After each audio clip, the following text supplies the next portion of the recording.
Assalamualaikum warahmatullahi wabarakatuh. Kita langsung saja. Sebelumnya kita akan membahas etika, yaitu menurut Kabertens 2007, istilah etika berasal dari bahasa Yunani kuno, yaitu kata ethos. Dalam bentuk tunggal memiliki berbagai makna seperti tempat tinggal yang biasa, padang rumput, kebiasaan, adat, akhlak, watak, perasaan, sikap, dan cara berpikir.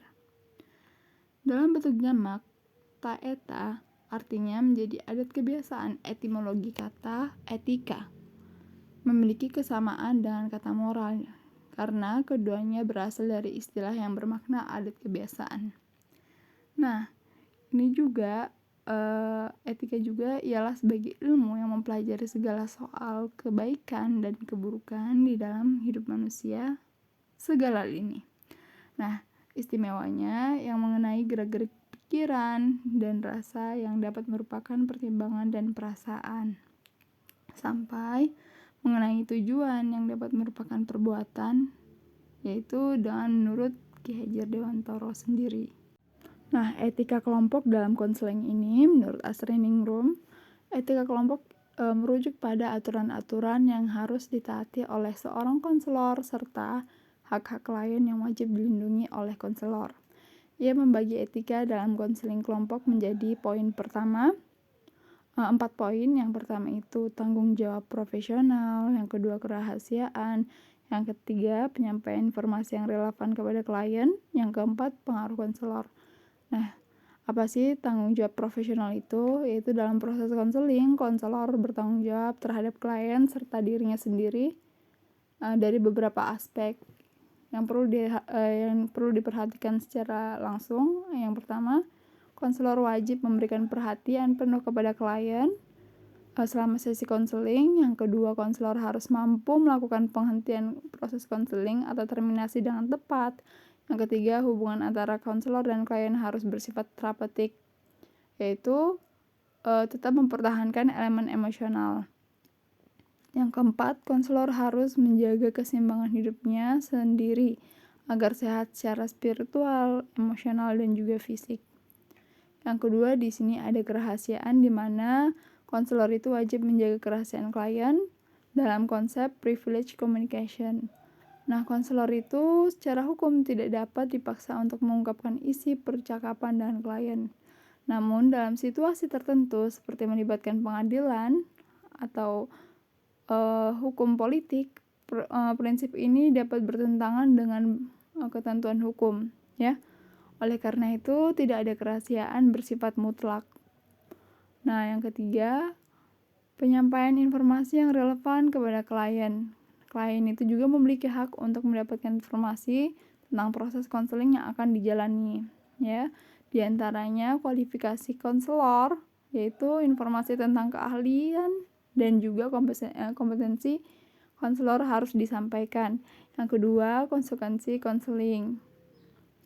Nah, konselor perlu memberikan penjelasan tentang hasil yang diharapkan dan kemungkinan efek samping dari konseling.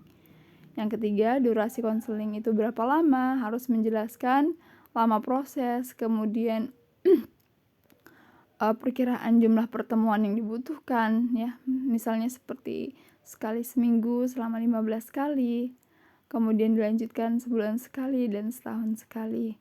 Nah, yang keempat ini alternatif selain konseling. Apa itu? Konselor harus menginformasikan bahwa konseling bukan satu-satunya cara untuk mengatasi masalah. Nah, faktor lain seperti motivasi klien dan sifat masalah juga berpengaruh, ya. Jadi tidak hanya itu.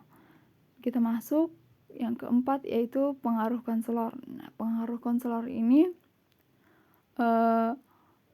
berpengaruh, ya, dalam hubungan konseling itu cukup besar, ya, sehingga beberapa hal harus diwaspadai atau diperhatikan. Yang pertama, kebutuhan pribadi konselor, yaitu agar tidak mengganggu efektivitas konseling dan juga figur otoritas. Yang kedua, pengalaman konselor dan figur otoritas dapat mempengaruhi proses konseling, terutama jika klien juga merupakan figur otoritas. Nah, masalah seksualitas, yaitu perasaan suka ataupun saudara, ya, itu menjadikan bias, harus diperhatikan. Yang keempat, Nilai moral dan religius konselor. Nah, ini juga termasuk ya dapat mempengaruhi persepsi konselor terhadap klien yang memiliki pandangan bertentangan. Takutnya value-nya ini tidak cocok ya, maksudnya value dari konselor juga dan juga value dari klien ini bertabrakan ya. Jadi tidak bisa mengeluarkan permasalahan, tidak bisa keluar dari masalah. Yaitu dikarenakan perbedaan value. Baik, kita melanjutkan dengan prinsip-prinsip etika utama dalam konseling kelompok.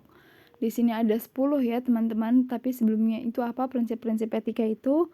Yang utama yaitu penerapan prinsip-prinsip menjadi dasar penting dalam konseling kelompok ya, untuk menciptakan lingkungan yang aman, sportif, dan terapeutik bagi anggota.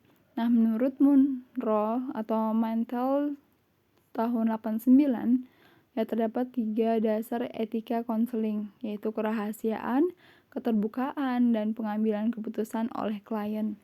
Nah, di sini beberapa prinsip utama ya. Yang pertama itu kerahasiaan. Nah, kerahasiaan itu harus menjaga ya, sebagai konselor itu harus menjaga kerahasiaan informasi pribadi, masalah, dan pengalaman anggota kelompok. Nah, kecuali nih dengan persetujuan tertulis atau dalam situasi hukum tertentu. Nah, yang kedua juga ya, ada kompetensi, yaitu konselor wajib memiliki keterampilan dan pengetahuan yang memadai untuk memimpin kelompok secara efektif serta mengikuti pelatihan yang berkelanjutan. Yang ketiga, integritas.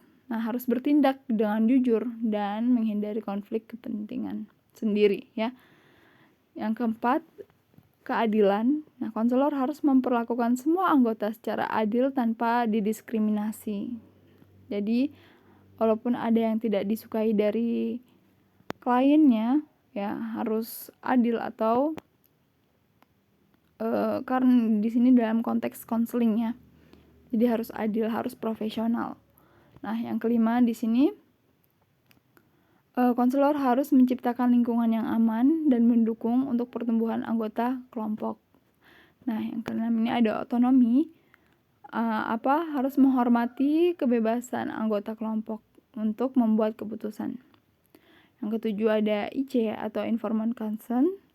Nah, sebelum bergabung, calon anggota ini harus mendapatkan informasi lengkap tentang kelompok dan memberikan persetujuan tertulis untuk melanjutkan ke tahap berikutnya. Yang kedelapan, evaluasi dan penilaian. Nah, ini harus melakukan evaluasi berkala untuk meningkatkan kualitas konseling.